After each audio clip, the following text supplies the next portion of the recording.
All right, this is some interesting news. Maybe it's nothing, but today the 49ers promoted Al Guido from president to CEO. Both of us know Al Guido. He's the nicest guy. Whenever I see him, he says, Grant, how was your dad? Would you tell your dad that I love him? Would you tell him that I say hi? So, Al, if you're watching, we both say hi. And congratulations. I was thinking this, like, someone asked me, what does this mean? I don't know. It's a promotion for Al Guido and it's probably a raise as well. But then I was thinking, well, now there's no president of the 49ers. And maybe someone could get promoted to that position. Do you think we were talking last week about how, maybe the Niners need a new general manager. Right now, Joh Lynch is the general manager. Do you think that with 1 year left on his deal and no extension reported, do you think that it's possible that he could get a promotion to president and the Niners could bring in a new general manager that way? Well, let's say I don't know what they're thinking, but it certainly opens the door to that. In other words, you take Lynch and you kick him upstairs. It seems Correct. like you've given him a promotion, but actually you've put him out of the way.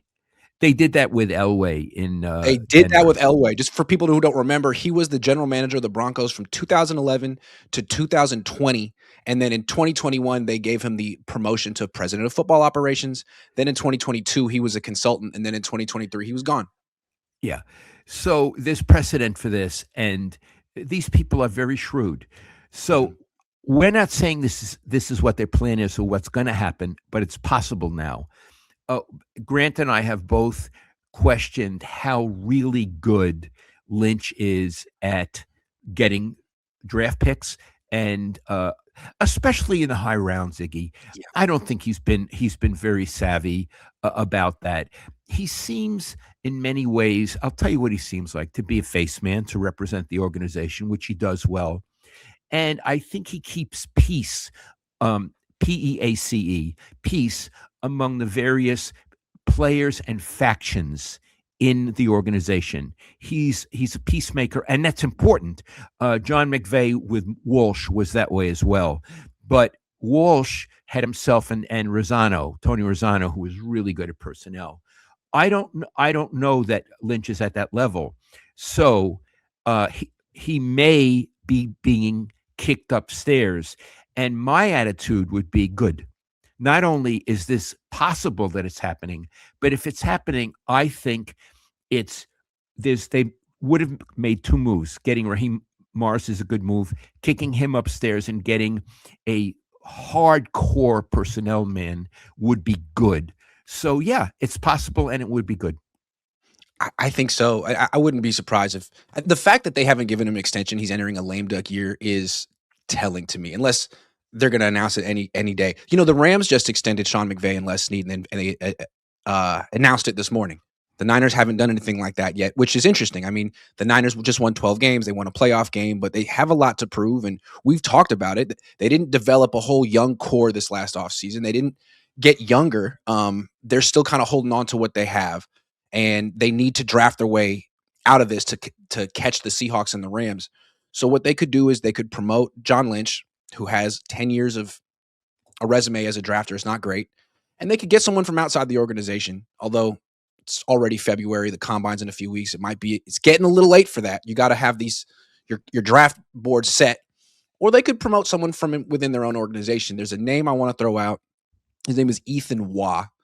He was a scout for 17 years for the Yorks. Then he went to Jacksonville and was the assistant GM under Trent Baalke for 3 years. Then Baalke got fired last year, and Ethan Waugh came back to the Niners and is listed as a personnel executive. So he could be someone who was an outsider, who comes back, who has some experience. I don't know. There are candidates out there, even inside the Niners organization. One other thing I'd like to point out in the postmortem in the postseason news conference, Lynch was almost given his resume, Iggy. Remember that? Yep. He was saying we have all of our draft picks from last draft are still on the team. That's like saying, I did a good job. Pay attention to me. Isn't that what it's like, Iggy? He did more. He was like, we lost a lot of players last year, and that just shows how envious the rest of the league is with the team that we've put together. Everyone wanted our players, and so we lost guys. Well, what do you want us to do? It just shows how good we were. Yeah. So he's tooting his own horn.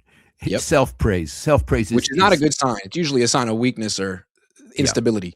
Yep. Yeah, you want other people to praise you. You're Yeah. above praising yourself. We could be misinterpreting all of this, but it seems like he's a little nervous about his position with good reason. Yeah, and I think that the Yorks have shown they're not like DeBartolo who would make a bold, shocking move. I think they kinda wanna go with consensus, and if fans are saying, "We really like what's going on here, we like Kyle Shanahan, but something needs to change, and we all notice that the drafting isn't good, and we would accept John Lynch being replaced," I think the Yorks would say, "Okay." As long as it's not an unpopular move, it might be the right thing to do, so we'll And just see if they do that in the next few weeks. it would be a way for Lynch to save face and for the ownership to save face if Yes, they promote because him. he's a Hall of Famer, and he's done good things for them, and they don't wanna they've never really been the type of organization that wants to kick someone out or embarrass someone since the Harbaugh debacle.